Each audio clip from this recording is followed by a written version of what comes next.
இந்த இ லேர்னிங்னா என்ன? கம்ப்யூட்டர் மூலியமா, சிடி மூலியமா, மின்னணு சாதனங்கள் மூலியமா கற்கக்கூடிய எல்லாத்தையும் இ லேர்னிங் அப்படின்னு சொல்றாங்க. அதாவது எலக்ட்ரானிக் லேர்னிங். ஆமா, அதோட சுருக்கம் தான் இ லேர்னிங். ஆமா, எய்ட்ஸ் அப்படின்னு சொல்லுவாங்க. ஒரு வீட்டை பத்தி பேசும்பொழுது வீடை கொண்டு வந்து காட்டணும், ஒரு மரத்தை பத்தி பேசும்பொழுது அந்த மரத்தை கொண்டு வந்து காட்ட முடியுமா? இது எல்லாத்தையும் செய்ய முடியும் அப்படின்னு நிரூபிச்சதுதான் இந்த இ லேர்னிங் மெத்தட். இப்ப 10வது படிக்கிறாங்கன்னு வச்சுக்கோங்களேன், அவங்களுக்கு ஆப்பிரிக்காவை பத்தி இருக்கு, அமெரிக்காவை பத்தி இருக்குனாக்கா ஆப்பிரிக்காவுக்கோ அமெரிக்காவுக்கோ கூட்டிட்டு போய் காட்ட முடியுமா?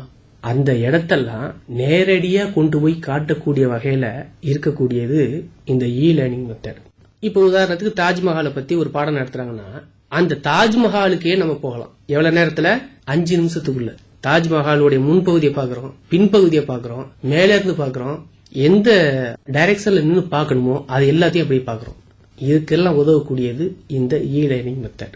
இ லேர்னிங்கிறது ஒரு பரந்த பொருள்ல வரக்கூடியது. கடல் மாதிரி ஆடியோ மூலியமா கத்துக்கிறோம், வீடியோ மூலியமா கத்துக்கிறோம், இது இல்லாம அனிமேஷன்ஸ் மூலியமா கத்துக்கிறோம், அந்தந்த ஸ்பாட்டுக்கு போய் கத்துக்கிறோம். இதுதான் ரொம்ப முக்கியம். உதாரணத்துக்கு அணுகுண்ட பத்தி ஒரு பாடம் இருக்குன்னு வச்சுக்கோ, படத்தை புக்ல போட்டிருப்பாங்க, அதோடைய வெளித்தோட்டத்தை மட்டும் போட்டிருப்பாங்க, அதை மட்டும் பார்த்துட்டு இதான் அணுகுண்டு அணுகுண்டு அப்படின்னு நம்ம அதான் தெரிஞ்சுக்க முடியும். ஆனா வெப்சைட் மூலியமா போய் பார்க்கும் பொழுது எங்கேயோ ஒரு இடத்துல அந்த அணுகுண்டு வெடிச்சத படமாவே எடுத்து வச்சிருப்பாங்க. அந்த படத்தை நம்ம நேராவே பார்க்க முடியும். இந்த மாதிரியான படங்களை நெட்ல இருந்து நம்ம டவுன்லோட் பண்ணிக்கலாம், பிக்சர்ஸ்களை நம்ம டவுன்லோட் பண்ணிக்கலாம், மூவி ஃபைல்ஸை நம்ம டவுன்லோட் பண்ணிக்கலாம், அனிமேஷன்ஸை நம்ம டவுன்லோட் பண்ணிக்கலாம், ரிட்டன் மெட்டீரியலை நம்ம டவுன்லோட் பண்ணலாம். அப்ப எந்த அளவு வளர்ச்சி இருந்துச்சோ அதை மட்டும்தான் சொல்ல முடியும் ஒரு புக்கால. ஆனா இந்த இ லேர்னிங் மூலியமா என்னென்ன புது புது கண்டுபிடிப்புகள் வருதோ அது எல்லாத்தையும் உடனடியே தெரிஞ்சுக்கலாம். கிளாஸ் ரூம்ல பாத்தீங்கன்னா ஒரு ஆசிரியர் அவருக்கு ஒரு 40 பையன்கள் இருப்பாங்க. இந்த இ லேர்னிங் முறையில ஒரு மாணவருக்கு 1,00,000 டீச்சருங்க இருக்காங்க. இந்த இ லேர்னிங்ல நம்மளுடைய சந்தேகத்தெல்லாம் அப்படி எப்படி நிவர்த்தி செஞ்சுக்கிறது? அதாவது செல்ஃப் லேர்னிங் பண்ணக்கூடிய வகையில நிறைய சாப்ட்வேருங்க இருக்கு. இப்ப உதாரணத்துக்கு டைப்பிங் டுட்டோரியல்ஸ் இருக்கு. நீங்க டைப் ரைட்டிங் இன்ஸ்டிடியூட்ல போயிட்டு டைப் பண்ண ஆரம்பிச்சீங்கன்னாக்க டைப் பண்ணி பேப்பரை எடுத்து எது தப்பா அடிச்சிருக்கோம் அப்படின்னு சொல்லி அதை நோட் பண்ணி அதுக்கு பிற்பாடுதான் அந்த எழுத்தெல்லாம் சரி பண்ண முடியும்.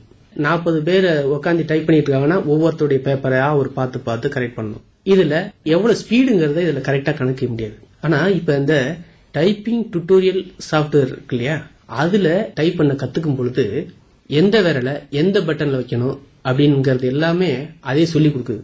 ஒவ்வொரு விரலுக்கும் தனித்தனியா ட்ரைனிங் கொடுக்குது.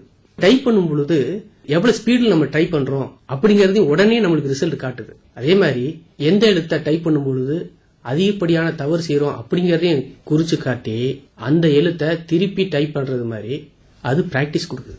இதெல்லாம் நம்ம டைப்பிங் இன்ஸ்டிடியூட்ல போய் கத்துக்கறனா எவ்வளவு சிரமம்னு பாத்துங்க.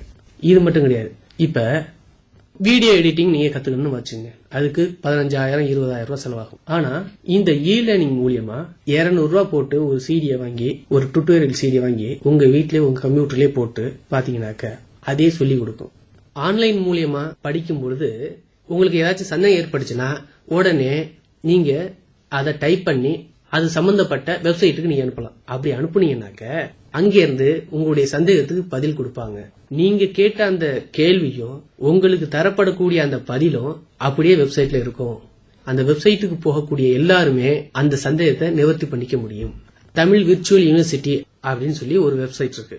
இந்த வெப்சைட்ல கிட்டத்தட்ட 650 பாடங்களுக்கு மேல ஃப்ரீயாவே இருக்கு. அங்க போனா தமிழ் பாடங்களை எளிமையா இனிமையா கத்துக்கலாம். அதே மாதிரி கிட்டத்தட்ட 320 இலக்கியங்கள் உரை நூலோட இருக்கு. யூஜிசியோட வெப்சைட்டுங்க இருக்கு, அதுல போய் நம்ம படிச்சுக்கலாம். விக்கிபீடியான்னு சொல்லி ஒரு வெப்சைட் இருக்கு, அதுக்கு போனா ஏகப்பட்ட தகவல்கள் உங்களுக்கு கிடைக்கும். மலை பத்தி தெரிஞ்சுக்கணுமா தெரிஞ்சுக்கலாம், மடுவை பத்தி தெரிஞ்சுக்கணுமா தெரிஞ்சுக்கலாம், ஒரு பழைய அரசரை பத்தி தெரிஞ்சுக்கணுமா தெரிஞ்சுக்கலாம். இந்த மாதிரி எல்லா தகவல்களையும் கொடுக்கக்கூடிய நிறைய வெப்சைட்டுகள் இருக்கு. கூகுள் எர்த் அப்படின்னு சொல்லி ஒரு வெப்சைட் இருக்கு, அதுல போனா நாம உட்கார்ந்து இருக்க இடத்த கூட நம்ம பார்க்க முடியும். ஒரு சில பள்ளிகள்ல பாத்தீங்கன்னா பெரிய ஸ்டுடியோ வச்சு சிடியை வச்சு அதை வச்சு ஃபுல்லா பாடம் நடத்துறாங்க. +2க்கு எல்லா சப்ஜெக்ட்டுக்கும் டுட்டோரியல் சிடி வந்துருச்சு, 10th அதே மாதிரி சிடி இருக்கு. அந்த சிடியை போட்டுட்டு அங்க போய் எல்லாரும் அவங்களே படிச்சுக்கிறாங்க. கட்டாயமா நீ வேணா பாருங்க, இன்னும் ஒரு 5-6 வருஷத்துக்குள்ள நோட்டு பேனா எடுத்துட்டு போக மாட்டாங்க, எல்லாரும் லேப்டாப் கொண்டு போவாங்க. அப்ப எல்லாருமே கத்துக்க வேண்டிய ஒரு சூழல்ல தள்ளப்பட்டுருவோம்.